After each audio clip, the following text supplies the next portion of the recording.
మా జనసేన పార్టీ అధ్యక్షుల వారు ఇక్కడ కాకినాడ జిల్లాలో పర్యటించడం, ప్రజల నుంచి కానీ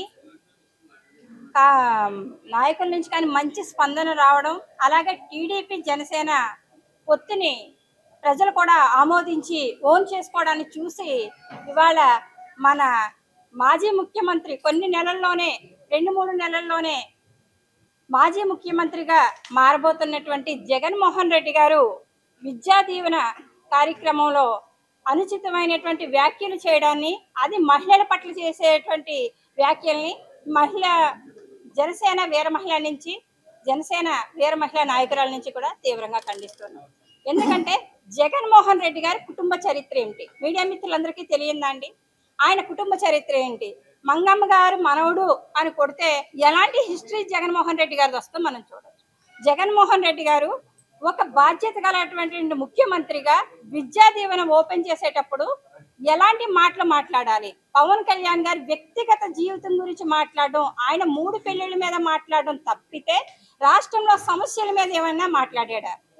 మహిళల గురించి, మహిళల మీద జరుగుతున్నటువంటి దాడుల గురించి కూడా మీడియా మిత్రులు చూడొచ్చు. దక్షిణ భారతదేశంలోనే నెంబర్ 1 స్థానంలో మహిళల మీద జరుగుతున్నటువంటి దాడులు నెంబర్ 1 స్థానంలో మన ఆంధ్రప్రదేశ్ ఉంది.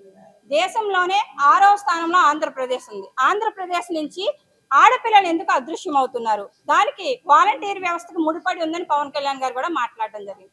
అంటే నిన్న మా జనసేన పార్టీ కూడా ఈ నిజాన్ని ప్రజల ముందు పెట్టడం జరిగింది. దీన్ని తప్పుదారి పట్టించడానికి ఇవాళ మహిళల మీద, అది పవన్ కళ్యాణ్ గారి యొక్క భార్యల మీద అనుచితంగా వ్యాఖ్యలు చేస్తున్నారు. మాట్లాడితే మాజీ భార్యలు కార్లతో పోలుస్తూ, ఆడవారిని కించపరుస్తూ కార్లతో పోల్చుతూ, అంటే ఒక స్టెప్నీ అని వర్డ్ వాడితేనే పవన్ కళ్యాణ్ గారు అనకుండానే అన్నారని అనేక రాద్ధాంతం చేసినటువంటి వైసీపీ నాయకురాలు కూడా ఇవాళ మీ జగన్మోహన్ రెడ్డి గారు, గౌరవ ముఖ్యమంత్రి గారు కార్లతో లేడీస్ ని పోల్చడం, ఏ విధంగా మీరు ఇలాంటి ముఖ్యమంత్రిని ఆమోదిస్తారో మహిళలందరూ కూడా ఒకసారి ఆలోచించాలి.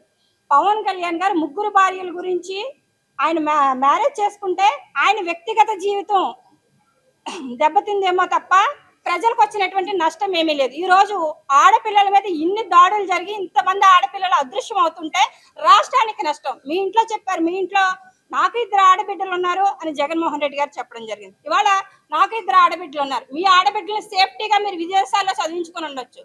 కానీ ఇవాళ ప్రతి ఇంటి నుంచి ఆడబిడ్డ బయటకు వెళ్తున్నప్పుడు ఆడబిడ్డలకి మీరు ముఖ్యమంత్రిగా ఉండి ఏమి రక్షణ కల్పించారు అన్నది ప్రజలందరికీ మీరు చెప్పాలి.